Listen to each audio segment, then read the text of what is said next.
Сход, който предизвика шок от мраморните зали на Вашингтон до стъклените кули на Брюксел, президентът на Съединените щати току-що хвърли дипломатическа ядрена бомба. Доналд Тръмп официално включи в черния списък Урсула фон дер Лайен, председателката на Европейската комисия и безспорната фигура на европейската власт, като и забрани незабавно да стъпва на американска земя. Това не е просто обида, това е пълно обезглавяване на западната дипломация.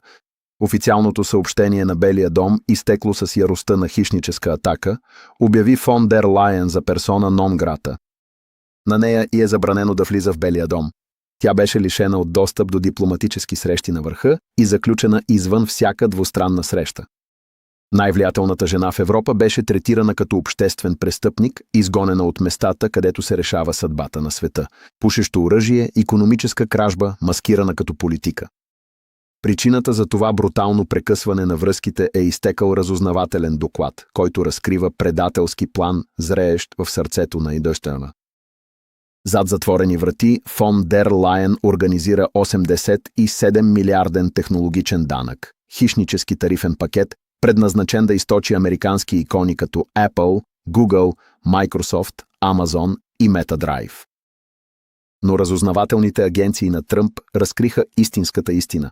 Това не беше регулация, това беше икономическа война. Тайната стратегия на фон дер Лайен беше насилствено да завладее американската интелектуална собственост и да пренасочи милиарди приходи към каси, контролирани от СЧС. Тя разчиташе, че американската нужда от европейските пазари ще принуди Тръмп да се огъне. Драматично грешеше. Когато Тръмп видя меморандума, описващ технологичното господство на неговата страна като хегемония, която трябва да бъде унищожена, той не преговаряше, а реагира ядрено. Америка няма да преговаря с изнудвачи, заяви Тръмп пред смаяните журналисти в Мар-а-Лаго. Само с едно телефонно обаждане до държавния секретар той прекъсна спасителното въже. Сега еврото е в свободно падане, като спада с 2,3% само за една сесия, а европейските технологични акции се сриват. Посланието е ясно. Вратите на Белия дом са заключени. Ерата на обичайния бизнес приключи. Докато пазарите кървят и светът наблюдава с ужас, остава един въпрос. Ще оцелее ли Западът през следващите 72 часа? Или това е началото на големия колапс? Светът застина, когато дигиталният часовник в Пентагона започна да отброява 48 часа до хаоса. Ако първата част беше дипломатическо земетресение, втората част е последвалата мега-цунами, която в момента залива след военния световен ред. След своето унижение и прогонване от Белия дом, Урсула фон дер Лайен не се оттегли в сянката на Брюксел, за да ближе раните си.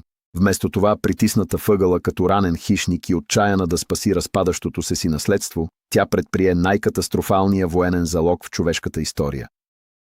На извънредно заседание на Европейския съвет фон дер Лайен излезе на подиума и на практика подписа смъртната присъда на Западния съюз. Тя не предложи просто данък, а предложи пълно стратегическо разводняване. Нейният план – незабавно и пълно прекратяване на цялото отбранително сътрудничество на ЕСТИС с Съединените щати. Говорим за тъмната нишка на глобалната сигурност, споделяне на информация в реално време, съвместни специални операции, киберсигурностни щитове и логистичната кръв, която позволява на американските сили да оперират на европейския континент. Европейската бомба на независимостта. Реториката на фон дер Лайен беше откровено революционна. Тя каза на европейските лидери, че ако Доналд Тръмп се отнася към Европа като към враг, тогава Европа трябва да отговори като суверенна свръхсила. Тя продължи с формализирането на европейската отбранителна рамка, фантомна армия, напълно независима от НАТО и, което е най-важно, напълно освободена от американско влияние. Залата избухна. Немските генерали седяха зашеметени, осъзнавайки, че цялата им архитектура на сигурността беше изпарена с една реч. Френските представители започнаха да изчисляват как да запълнят вакуума на властта, но за по-малките страни на фронтовата линия – Полша, Балтийските държави, Румъния – това не беше политика. Това беше покана за руската инвазия.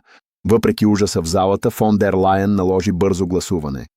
В резултат, който шокира световните информационни агенции, тя спечели мнозинство от 18-9. Европа официално гласува да се отдалечи от ръката, която я е защитавала 80 години. Бруталният ответен удар на Тръмп. 48-часовият екзодус. Новината достигна до бюрото Резолют само за няколко минути. Реакцията на Доналд Тръмп не беше твит. Това беше военна заповед за изгорена земя. Той не свика среща на върха, не поиска преходен период. Вдигна телефона и нареди на Пентагона да проведе операция по континентално изтегляне. Заповедта беше проста, брутална и окончателна. Всички 35 000 американски войници, разположени в Германия, трябва да напуснат до 48 часа. Веднага логистичният гръбнак на Европа започна да се пропуква. Военно-въздушната база Айнщайн, най-големият американски военен хъб извън САЩ. Ревът на C-17 Globemaster и C-5 Galaxy изпълваше небето на всеки 3 минути. Не става дума само за войниците, а и за техните семейства, тяхното оборудване, техните танкове и милиарди долари в напреднали технологии за наблюдение, които пазят източния фланг в безопасност. Посланието на Тръмп към Брюксел беше среден пръст, чут по целия свят. Искате да ограничите отбранителното сътрудничество? Добре, сами сте. Защитавайте се.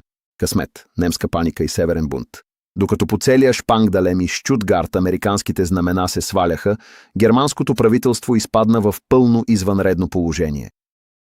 Канцлерът Фридрих Мерц уж се е опитал да се обади в Белия дом 17 пъти в рамките на 3 часа. Всяко обаждане беше отхвърлено със студено пиукане на тишината. Американците не просто си тръгваха, те духовно изоставиха най-могъщата икономика в Европа. Без присъствието на американската армия, германската отбранителна инфраструктура не просто отслабва, тя се разпада. Техните разузнавателни агенции сега са слепи. Тяхното въздушно пространство изведнъж стана поресто. Техният стратегически лост в ЕС изчезна за една нощ, но пукнатината не спря до германските граници. Европейският съюз току-що се разцепи във вътрешна война на идеологии. Докато фон дер Лайен се опитва да играе императрица на Европа, най-силните гласове на континента се бунтуват. Виктор Орбан от Унгария и Джорджа Мелони от Италия направиха немислимото. Публично дезертираха. И двамата лидери публикуваха опустошителни изявления в подкрепа на Тръмп, като Мелони нарече плана на фон дер Лайен самоубийствена сделка за континента. Италия и Унгария официално отказаха участие в извънредната среща на НАТО, свикана от фон дер Лайен. Вместо това решиха да поддържат преки двустранни отношения с Вашингтон. Полша и Балтийските държави ги последваха. Те отправиха отчаяни молби към САЩ да останат, като твърдяха, че всяко отделяне от американската отбрана е гаранция за Трета световна война. Колапсът на еврото и раждането на хаоса. Докато тече 48-часовото обратно броене, световните пазари започнаха да оценяват смъртта на европейския проект. Еврото изпадна в смъртоносна спирала спрямо долара. Облигационните пазари са в остър разпродажбен режим, тъй като инвеститорите осъзнават, че Европа без американска защита е Европа, в която не може да се инвестира. Зад кулисите в Брюксел въздухът е изпълнен с миризма на горящи мостове. Финансовите министри шепнат думата, която никой не иска да изрече на глас. Инфекция. Фон дер Лайен си помисли, че може да сплаши президента милиардер и да го накара да се подчини. Вместо това тя предизвика военен екзодус, който остави Европа оголена, разделена и изправена пред дулото на икономически апокалипсис. Залогът не може да бъде по-висок. Американските войски си събират багажа, знамето на НАТО се сваля, а Урсула фон дер Лайен се готви да направи една последна отчаяна стъпка, която или ще спаси кариерата й, или ще изгори световната икономика до основи. Притисната въгъла и отчаяна, фон дер Лайен започна последното си самоубийствено ултиматум. Тя изиска Германия да увеличи своя принос към бюджета на ЕУСТА с 200%, в противен случай ще подаде оставка и ще унищожи цялата Европейска комисия. Това вече не е дипломация, това е геополитически откуп. Ако Мерц откаже, бюджетът на целия ШИЕС ще замръзне, субсидиите ще изчезнат и континентът ще се изправи пред финансова зараза в стил 2008 година. Докато американските войски се качват на последните си полети, Западът е на ръба на пропастта. Ще плати ли Германия цената? Или най-накрая Европейският съюз ще изгори,